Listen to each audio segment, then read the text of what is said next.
Red is love. കുറേ ദിവസമല്ലേ നമ്മളിത് പറഞ്ഞിട്ട്. Solo trip, girls trip or പുതിയ ആൾക്കാരാണ് നിങ്ങൾ ഇഷ വിസിറ്റ് ചെയ്യാൻ ഉദ്ദേശിക്കണമെങ്കിൽ അവർക്ക് വേണ്ടിയിട്ടാണ് ഈ ഒരു വീഡിയോ. അല്ലാണ്ട് ഞാൻ ഇഷ ഫൗണ്ടേഷൻ്റെ ഹിസ്റ്ററിയോ ജോഗ്രഫിയോ ഒന്നും പറഞ്ഞു തന്നില്ല. ഞാനും എൻ്റെ ഒരു ഫ്രണ്ടും കൂടിയിട്ടാണ് ഇവിടെ പോയത്. വളരെ ഒരു ഷോർട്ട് നോട്ടീസിൽ ഞങ്ങൾ പ്ലാൻ ചെയ്ത ട്രിപ്പാണ് കേട്ടോ. ഏകദേശം ഒരു 3 മണിയായപ്പോഴേക്കും എത്തി. അതൊരു നല്ല ബാഡ് ഐഡിയ ആയിരുന്നു. ഞങ്ങൾ രണ്ടുപേരും ലിറ്ററലി കരിഞ്ഞു പോയി. ബസ് ഇറങ്ങി 2 മിനിറ്റ് നടക്കുമ്പോഴേക്കും നമുക്ക് ഈ സ്കൾപ്ചറിൻ്റെ തൊട്ടടുത്ത് എത്താനായിട്ട് പറ്റും. ഈ സ്കൾപ്ചറിൻ്റെ ബാക്ക് സൈഡിലാണ് ഇൻസ്റ്റാഗ്രാം റീൽസിലൊക്കെ കണ്ടേക്കണം, നിങ്ങൾ കാളവണ്ടിയിൽ എല്ലാ സ്ഥലത്തോട്ടും അവർ കൊണ്ടുപോകും എന്നുള്ള കാളവണ്ടി ഉള്ളത്. പക്ഷേ ഈ കാളവണ്ടിയിൽ കയറാൻ തന്നെയുള്ള ക്യൂ ഇല്ലേ, ഒരു 10-15 മിനിറ്റ് അവിടെ തന്നെ പോകും. സോ ബെറ്റർ പതുക്കെ ഒന്ന് നടന്നു കഴിഞ്ഞാൽ നമുക്ക് എല്ലാ സ്ഥലവും കവർ ചെയ്യാൻ പറ്റും കേട്ടോ. പക്ഷെ വെയിലത്ത് ഐ തിങ്ക് ഇത്തിരി ഹാർഡാണത്. കാളവണ്ടിയിൽ കയറണമെന്നുണ്ടെങ്കിൽ ചെറിയൊരു പേയ്മെൻ്റ് ഉണ്ട്. ദെൻ അവിടെ നിന്ന് കുറച്ചും കൂടി ഫ്രണ്ടിലോട്ട് നടക്കുമ്പോഴേക്കും ചെറിയൊരു കഫറ്റീരിയ, നമുക്ക് അങ്ങനെ പറഞ്ഞ് നമുക്ക് അതിനെ റെസ്പെക്റ്റ് ചെയ്യാം. അങ്ങനെ ഒരു സെറ്റപ്പ് ഉണ്ട് കേട്ടോ. അവിടെ ജെൻസും ലേഡീസും പാർലർ വരെ ഉണ്ട്. എക്സ്ക്ലൂസീവ് കണ്ടന്റ് ആണ്. ഇപ്പോൾ ഈ വെയിലത്ത് നമ്മൾ നടന്ന് കുറച്ചൊന്ന് റെസ്റ്റ് ചെയ്യാമെന്ന് കരുതി കഴിഞ്ഞാൽ ഈ ഒരു കഫറ്റേരിയയിൽ തന്നെ സ്പേസിങ് വളരെ കുറവാണ്. ദെൻ ഫ്രണ്ടിലോട്ട് നടക്കുമ്പോൾ വീണ്ടും ഫുഡിന് വേണ്ടിയിട്ടുള്ള ഓപ്ഷൻസ് നല്ല രീതിക്കുണ്ട്. But when it comes to washrooms എനിക്ക് ഒട്ടും ഹൈജീനിക് ആയിട്ട് തോന്നിയില്ല ഇത്രയും വലിയൊരു പ്ലേസിൽ.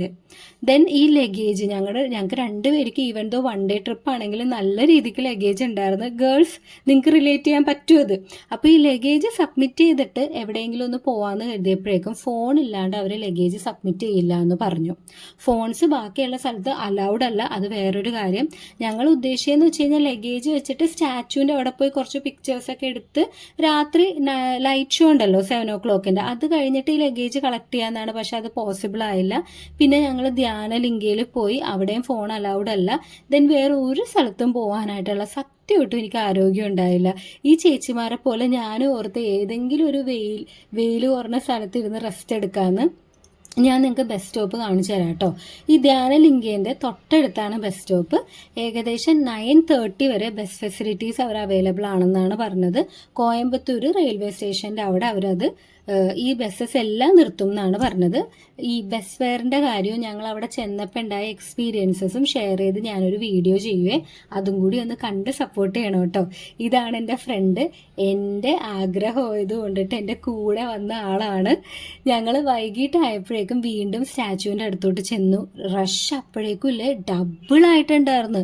ആ ലൈറ്റ് ഷോൻ്റെ സമയമായപ്പോൾ എൻ്റെ ദൈവമേ എവിടെ നിന്നില്ലാത്ത ആൾക്കാർ. വൈകിട്ട് ഈ ഒരു സ്കൾപ്ചറിൻ്റെ ഫേസ് വല്ലാത്തൊരു ഡിവിനിറ്റിയാണ് ഫീൽ ചെയ്തത്. ആ ഒരു ആംബിയൻസ്, ആ ഒരു കാംനെസ്, ഈ വീഡിയോസിൽ കണ്ട കാംനെസ് എല്ലാം എനിക്ക് വൈകിട്ടാണ് കേട്ടോ ഫീൽ ചെയ്തത്. ആ ഉച്ചക്കത്തെ വെയിൽ അത്രമാത്രം നമ്മളെ ടയേർഡാക്കി.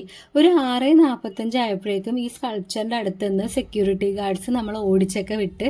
കാരണം 7 മണിയാകുമ്പോഴേക്കും ലൈറ്റ് ഷോ സ്റ്റാർട്ട് ചെയ്യും. കറക്റ്റ് 7-നൊന്നും സ്റ്റാർട്ട് ചെയ്യില്ല. കാരണം 7-ൽ ആരതിയും ദെൻ പുള്ളിക്കാരൻ്റെ ഭജൻസൊക്കെയാണ് പ്ലേ ചെയ്തത്. ഒരു 10 മിനിറ്റ്സ് എന്തോ ലൈറ്റ് ഷോ ഉണ്ടായിരുന്നു. 1 ടൈം വാച്ചിന് ബെസ്റ്റായിട്ട് എനിക്ക് ഫീൽ ചെയ്തു. സോ നിങ്ങൾ ഇഷ ഫൗണ്ടേഷൻസ് വിസിറ്റ് ചെയ്യാൻ ഉദ്ദേശിക്കണമെങ്കിൽ ഈ ഒരു കാര്യങ്ങളൊക്കെ ഒന്ന് ടേക്ക് കെയർ ചെയ്തേക്കുക.